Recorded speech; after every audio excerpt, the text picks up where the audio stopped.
एक Onkar global academy हम future concept पे काम करते हैं। हम बच्चे को आज से 10 साल आगे की सोच से बच्चे को डेवलप करते हैं। फिर गर्ल्स के लिए 50% तक की स्कॉलरशिप दे रहे हैं। जो स्पोर्ट्स में बहुत अच्छे हैं उनके लिए 100% स्कॉलरशिप है। एक Onkar global academy the future school. आपको बताना चाहूंगा सीबीएसई के जो पैटर्न है वो तो सभी स्कूल काशीपुर में फॉलो कर रहे हैं, लेकिन द फ्यूचर स्कूल आखिर क्या है और कैसे?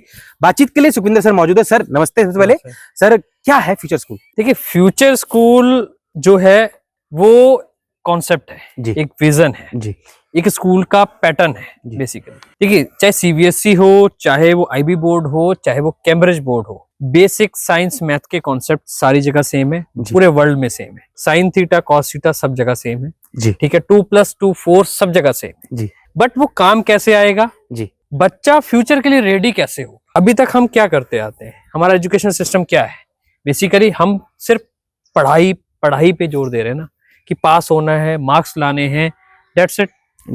आगे फ्यूचर के लिए हम बच्चे को प्रिपेयर कर रहे हैं नहीं कर रहे, उस पे जो है एक ओंकार काम करता है। हम बच्चे को आज से 10 साल आगे की सोच से बच्चे को डेवलप करते हैं, बच्चे का माइंडसेट डेवलप करते हैं, बच्चे की कम्युनिकेशन स्किल्स, बच्चे की presentation skills. Curriculum throughout the CBSE ही रहे, पर करिकुलम को पढ़ाने का तरीका, प्रेजेंट करने का तरीका, उसकी मेथोडोलॉजी, वो हर एक स्कूल की अपनी डिफरेंट है।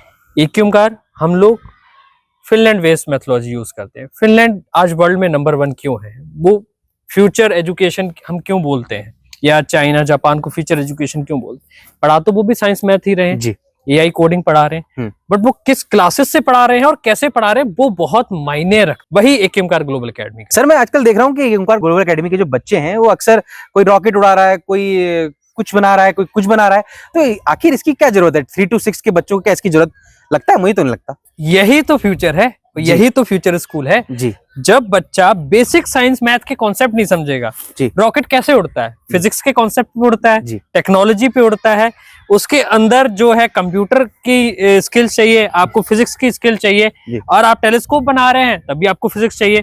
तो साइंस मैथ के कॉन्सेप्ट जब प्रैक्टिकली बच्चा बनाएगा तभी तो है। आपने टेलीस्कोप बोर्ड पे बनाया, बुक में बनाया और समझा दिया, तो क्या पता चल रहा है बच्चे को टेलीस्कोप काम कैसे करता है? जब तक बच्चा खुद टेलीस्कोप बनाएगा नहीं, रॉकेट खुद बनाएगा नहीं, उसको उड़ाएगा नहीं, उसको समझेगा नहीं प्रैक्टिकली, तभी तो बच्चा कामयाब होगा। इसीलिए तो हमारे बच्चे आज कामयाब नहीं है। इसीलिए चाइना जापान मैन्युफैक्चरिंग में आगे क्यों है, वो हर चीज बना क्यों ले रहे हैं, हम क्यों नहीं बना पा रहे हैं? क्योंकि हमारे स्कूल एजुकेशन में हमें प्रैक्टिकली कुछ बनाना सिखाया ही नहीं जाता जी।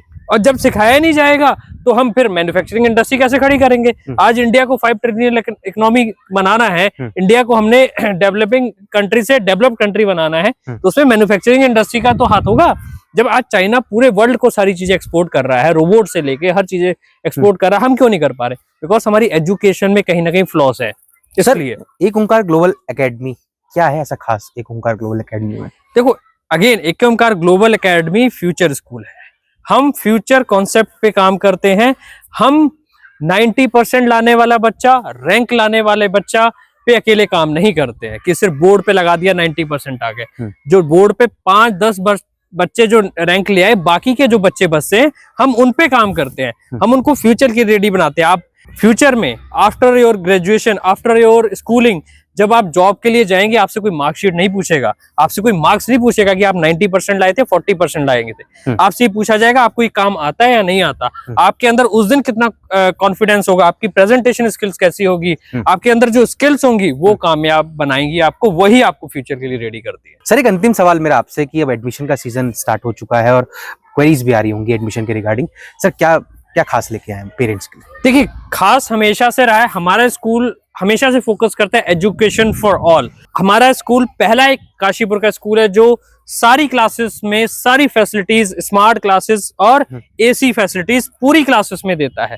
कोई ऐसा स्कूल नहीं है जो काशीपुर का मेरे हिसाब से कि जो एसी फैसिलिटी सारी क्लासेस में देता है। सारी क्लासेस एयर कंडीशन है, सारी क्लासेस, और मिनिमम फीस पे दे रहे हैं। हमारे स्कूल की मिनिमम फीस है, उस पे हम दे रहे हैं, बिकॉज हम चाहते हैं हर वर्ग का बच्चा पढ़े। फिर गर्ल्स के लिए 50% तक की स्कॉलरशिप दे रहे हैं। एकेडमिक्स बच्चे जो पढ़ने में बहुत अच्छे हैं, जो स्पोर्ट्स में बहुत अच्छे हैं, उनके लिए 100% स्कॉलरशिप है, फ्री ऑफ कॉस्ट वो हमारे स्कूल में पढ़ सकते हैं, उसके लिए भी सीट है। पर मैं सारे पेरेंट्स से एक ही अपील करना चाहूंगा, एडमिशन कराने से पहले, स्कूल सेलेक्ट करने से पहले आप स्कूल का एनवायरनमेंट देखिए, स्कूल की सोच देखिए। आप सिर्फ कहीं बच्चा प्रेशर, मार्क्स के प्रेशर में, पढ़ाई के प्रेशर में तो नहीं डाल रहे कि वो सारा दिन बस्ता लाद के स्कूल में जा रहा है, टेस्ट दे रहा है, होमवर्क कर रहा है, बुक्स पे ही बुक्स लिखे जा रहा है, उसको प्रैक्टिकल नॉलेज पे वहां कुछ नहीं है, स्पोर्ट्स के नाम पे अगर कुछ नहीं है। आप टीचर्स के माइंडसेट, उनके मैनेजमेंट का माइंडसेट, उनके बच्चों का माइंडसेट को समझिए। आप वैसा स्कूल चूज करिए कि जो आप बच्चे को फ्यूचर में बनाना चाहते हैं, जैसा आप अपने बच्चे को फ्यूचर में देखना चाहते हैं, वैसी आपको शुरुआत अपने स्कूलिंग से बच्चे की करनी पड़ेगी।